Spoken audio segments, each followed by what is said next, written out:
Right AP liquor scam కు సంబంధించిన breaking update చూస్తున్నాం. ఏపీ లిక్కర్ స్కామ్ కు సంబంధించి శ్రావణ్ రావును ఇప్పుడు సిట్ అధికారులు విచారించారు. మద్యం కుంభకోణంలో నిందితులకు ఇటు దుబాయ్ లో ఆశ్రయించారన్న ఆరోపణపై ఆయనను ప్రశ్నించారు. విజయవాడలోని సిట్ కార్యాలయంలో దాదాపు 7.5 గంటలు ప్రశ్నించారు. ప్రధానంగా మద్యం కుంభకోణం నిందితులతో అసలు ఎక్కడ ఎలా పరిచయం ఏర్పడింది అన్న దానిపై ప్రశ్నించారు. వారితో సంబంధాలు ఏంటనే కోణంలో డీటెయిల్స్ ను అడిగి తెలుసుకున్నారు.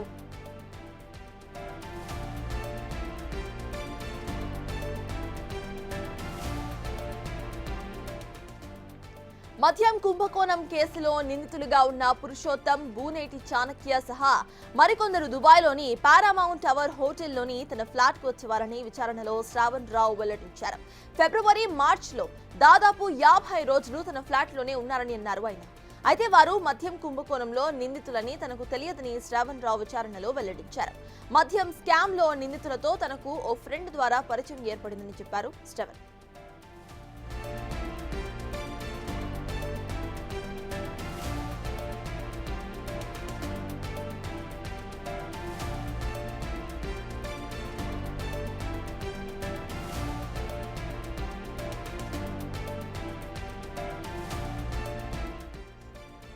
ఫోన్ ట్రాపింగ్ కేసులో ముందస్తు బెయిల్ కోసం సుప్రీంకోర్టులో పిటిషన్ వేశారని, అది పెండింగ్ లో ఉండడంతో దుబాయ్కి వెళ్లాలని శ్రావణ్ రావు చెప్పినట్లుగా తెలుస్తోంది.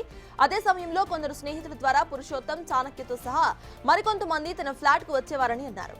తనకన్నా ముందే వారు దుబాయ్కి వచ్చారని, తాను ఇండియాకు వచ్చినప్పటికీ వారు అక్కడే ఉన్నారని శ్రావణ్ రావు తెలిపారు.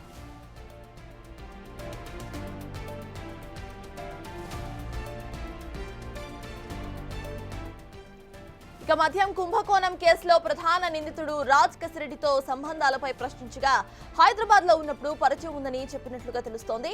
అయితే శ్రావణ్ రావు ఉద్దేశపూర్వకంగా నిందితులకు సహకరించి ఉంటే మాత్రం ఆయనను నిందితునిగానే చేర్చే అవకాశం కనిపిస్తోంది.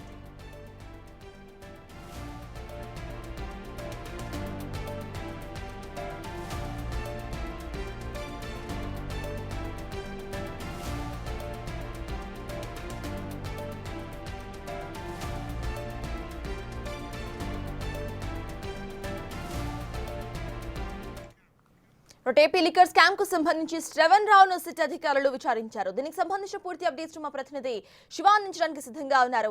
శివ, చెప్పండి, ఇటు కేసులో నిందితులుగా ఉన్న వాళ్ళిద్దరూ కూడా జస్ట్ కామన్ ఫ్రెండ్స్ మాత్రమే, తనకు అసలు ఎటువంటి సంబంధం లేదంటూ కూడా శ్రావణ్ రావు స్టేట్మెంట్ ఇచ్చినట్టు తెలుస్తోంది. అసలు స్టేట్మెంట్ కి సంబంధించిన అప్డేట్స్ ఏంటి?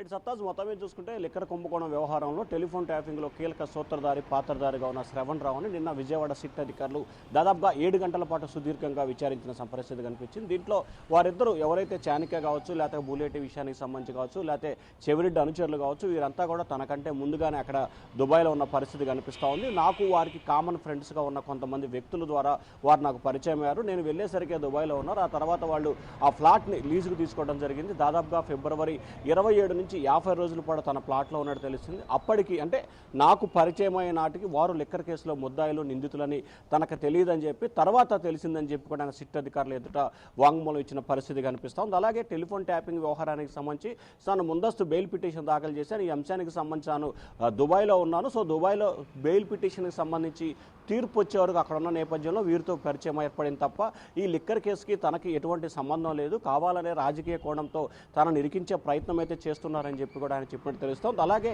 ఎవరైతే ఈ లిక్కర్ కేసులో నిందితులుగా ఉన్నారో ఈ జాబితాలో ఎవరు తనకి పరిచయం లేదు, ఎవరితో తనకి పరిచయం కానీ, స్నేహం కానీ, లేకపోతే మిగిలిన అంశాలు కానీ తనకు తెలియదు.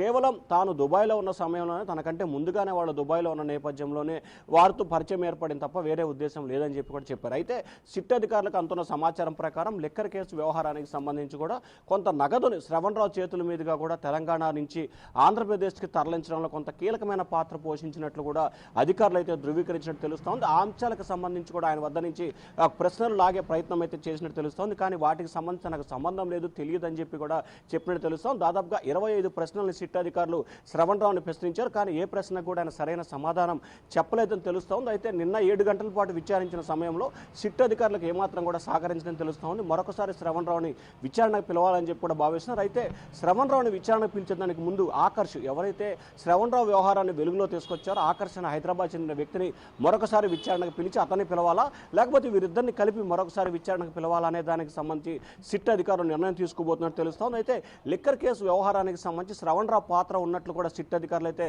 ప్రాథమికంగా కూడా ధృవీకరించిన పరిస్థితి కనిపిస్తోంది. 2024 ఎన్నికల సమయంలో తెలంగాణ నుంచి ఆంధ్రప్రదేశ్కి లిక్కర్ డబ్బులు అంటే ఎన్నికల సమయంలో ఖర్చు పెట్టడానికి వినియోగించిన సమయంలో కూడా శ్రవణ్ రావు కొంత సహాయ సహకారాలు అందించినట్లు కూడా సిట్ అధికారులు అయితే భావిస్తున్నట్టు తెలుస్తోంది. చూడాలి ఈ కేసుకు సంబంధించి ఇంకా లోతుగా దర్యాప్తు కొనసాగుతోంది కాబట్టి ఆ దర్యాప్తు కొనసాగే సమయంలో శ్రవణ్ రావుని సాక్షిగానే చూపిస్తారా లేకపోతే త్వరలో ఆయన్ని నిందితుడిగా చేరుస్తారా అనే దానికి సంబంధించి కూడా విచారణలు తేలే అవకాశం కనిపిస్తోంది. మరొకవైపు లిక్కర్ కేసు వ్యవహారానికి సంబంధించి దాదాపుగా సిట్ వారం రోజుల క్రితం ఛార్జ్షీట్ దాఖలు చేసిన తర్వాత ఈ కేసులో శరవేగంగా కూడా దర్యాప్తు కొనసాగుతోంది. రోజుకు ఒక ఆసక్తికరమైన వ్యక్తి పేరు రావటం, రోజుకు ఒక కొత్త వ్యక్తి నిందితుల జాబితాలో చేరుతున్న పరిస్థితి కనిపిస్తోంది.